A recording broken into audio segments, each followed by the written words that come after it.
جب وہ لوگ آئیں جو ہماری آیتوں پر ایمان رکھتے ہیں تو آپ ان کو السلام علیکم کہیں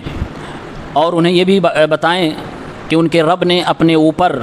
رحمت کو لکھ رکھا ہے، اور انہیں یہ بھی خبر دیں کہ لوگوں میں سے جو بھی نادانی میں گناہ یا برا کام کر بیٹھیں پھر توبہ کر لیں اور پھر اپنے اعمال کی اور خود کی اصلاح کر لیں تو اللہ تبارک و تعالیٰ معاف کرنے والا اور رحم کرنے والا ہے۔ کہا کہ جب وہ لوگ آئیں جو ہماری آیتوں پر ایمان رکھتے ہیں، اس کا مطلب یہ ہے کہ جو قرآن کی تصدیق کرتے ہیں کہ یہ اللہ تبارک و تعالیٰ کی طرف سے ہے۔ اللہ کے رسول صلی اللہ علیہ وسلم کے دور میں یہ بہت بڑی چیز تھی کہ لوگ یہ مان جائیں کہ محمد الرسول اللہ جو کلام سنا رہے ہیں وہ اللہ کی طرف سے ہے۔ مشرکین اس کا انکار کیا کرتے تھے، تو اللہ نے فرمایا جو ہماری آیتوں کی تصدیق کرتے ہیں، قرآن کی تصدیق کرتے ہیں کہ اللہ کی طرف سے ہیں، اگر یہ لوگ آئیں تو آپ انہیں سلام کہیں۔ تین چیزیں کرنے کے لیے اللہ کے نبی صلی اللہ علیہ وسلم کو اللہ نے حکم دیا۔ کہا سب سے پہلے آپ انہیں سلامتی کی دعا دیں اور انہیں یہ بتائیں کہ اللہ تعالیٰ نے اپنے اوپر رحمت کو لکھ رکھا ہے، یعنی اللہ تعالیٰ رحم کرے گا، اللہ کے غصے پر اللہ کی رحمت غالب آئے گی۔ اور انہیں یہ بھی بتائیں کہ اگر ان میں سے کوئی شخص گناہ کر جائے نادانی میں یا غفلت کی وجہ سے، پھر اس کے بعد وہ توبہ کر لے، اپنی اصلاح کر لے، تو اللہ تعالیٰ انشاءاللہ اسے ضرور معاف فرما دے گا، کیونکہ اللہ بخشنے والا اور رحم کرنے والا ہے۔ یہاں کن لوگوں کی بات کہی جا رہی ہے؟ اس تعلق سے تفاسیر میں 3 اقوال موجود ہیں۔ ایک قول یہ ہے کہ وہ لوگ جن کے بارے میں اللہ تعالیٰ نے کہا تھا اے نبی آپ ان کو اپنے پاس سے دور نہ کیا کریں، جس کا تذکرہ کل کی آیت میں آیا تھا، کہا کہ وہی لوگ یہاں بھی مراد ہیں۔ دوسرا قول ہے کہ نہیں، وہ لوگ نہیں ہیں، بلکہ یہ دوسری مومنین کی دوسری گروہ ہے کہ جو ابو طالب کی رائے کو صحیح کہہ رہے تھے اس معاملے میں کہ ہاں سچ میں نبی کے ساتھ کمزوروں اور ضعیفوں کو نہیں بیٹھنا چاہیے، تو اس میں جنہوں نے ہاں بھر لی تھی ان کے بارے میں اللہ تعالیٰ نے کہا کہ وہ غلطی کر بیٹھیں، اگر توبہ وبہ کریں تو اللہ تعالیٰ انہیں معاف فرما دے گا۔ تیسرا قول ہے کہ اس سے مراد وہ قوم ہے کہ کچھ صحابہ کرام اللہ کے نبی صلی اللہ علیہ وسلم کے پاس آئے تھے فتویٰ پوچھنے کے لیے کہ اللہ کے نبی اگر کسی سے غلطی ہو جائے تو کیا کرے، اپنے توبہ کے لیے اس غلطی سے چھٹکارا پانے کے لیے۔ تو اللہ تعالیٰ نے آیت نازل فرمائی کہ اگر کسی سے کوئی غلطی ہو جائے توبہ کر لے، اپنے اعمال کی خود کی اصلاح کر لے، تو اللہ تعالیٰ سے امید رکھے، اللہ تعالیٰ اسے معاف فرما دے گا۔ امام ابن جریر رحمہ اللہ نے اس تیسرے قول کو راجح قرار دیا ہے۔ فرمایا کہ اے نبی جب یہ آئیں تو آپ کہیں سلام علیکم، کہ تم پر سلامتی ہو۔ اس کا ایک مطلب مفسرین میں سے ایک جماعت نے لکھا ہے کہ انہیں یہ خبر دو کہ اللہ تعالیٰ تم پر سلامتی بھیجتا ہے، اللہ تمہیں سلام کہتا ہے۔ ایک مطلب یہ ہے جو زیادہ مناسب لگتا ہے کہ اے نبی آپ انہیں خود سلامتی کی دعا دیں، آپ انہیں سلام کریں۔ اسی لیے اکرمہ مولا ابن عباس رضی اللہ عنہ سے مروی ہے کہ جب یہ آیت نازل ہو گئی تو اللہ کے نبی صلی اللہ علیہ وسلم ان لوگوں کو جب بھی جہاں بھی دیکھتے تھے تو خود آپ صلی اللہ علیہ وسلم سلام کرتے تھے، کیونکہ اللہ تعالیٰ نے کہا کہ جب یہ آئیں تو آپ ان کو سلام کہیے، تو اللہ کے نبی صلی اللہ علیہ وسلم ان کو سلام کرنے میں خود پہل کیا کرتے تھے اس آیت کی وجہ سے۔ اس کے بعد کہا گیا کہ اللہ رب العالمین نے اپنے اوپر رحمت کو لکھ رکھا ہے، یہ بھی انہیں بتا دیں۔ اور یہ بات حدیث میں بھی آتی ہے، صحیح بخاری مسلم کی روایت میں ہے کہ اللہ رب العالمین نے آسمان و زمین کی تخلیق کرنے کے بعد یہ بات بتائی کہ میری رحمت میرے غصے پہ غالب ہے، یعنی کہ اللہ تعالیٰ رحم کرنے والا ہے، بخشنے والا ہے، معاف کرنے والا ہے، بندوں سے بہانے ڈھونڈتا ہے معاف کرنے کے۔ اور دوسرا پہلو یہ بھی ہے کہ اللہ تعالیٰ جو لوگ گناہ پہ گناہ کرتے ہیں، گناہوں پہ اصرار کرتے ہیں، ان کے لیے غضبناک بھی ہوتا ہے، غصہ بھی ہوتا ہے، اور اس لیے اللہ قہار بھی ہے، جبار بھی ہے۔ اس کے بعد کہا کہ جو لوگ تم میں سے جہالت میں گناہ کر بیٹھے، سوء بھی جہالہ، یہاں جہالت کا معنی کیا ہے؟ جہالت کا وہ معنی نہیں ہے جو عام طور سے کہا جاتا ہے کہ انجانے میں کوئی شخص کوئی گناہ کر جائے۔ یہاں جہالت کا ایک معنی ایک مفسر نے کیا ہے کہ جو جان بوجھ کر گناہ کرے پھر اس کے بعد توبہ کرے اور اپنی اصلاح کرے تو اللہ تعالیٰ اسے معاف فرما دے گا۔ یعنی یہاں جہالت کا مطلب جان بوجھ کر عمدن گناہ کرنے کو بتایا گیا ہے۔ ایک معنی یہ بتایا گیا کہ جو آدمی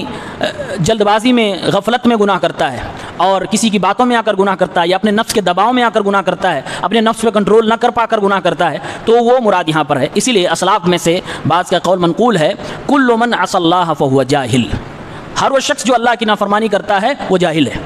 اس معنی میں ہر وہ شخص جو اللہ کی نافرمانی کرتا ہے وہ جاہل ہے۔ اسی لیے مجاہد ابن جبر رضی اللہ رحمہ اللہ فرماتے ہیں من عمل بمعصیۃ اللہ فذاک منہ جہل حتی یرجع، جو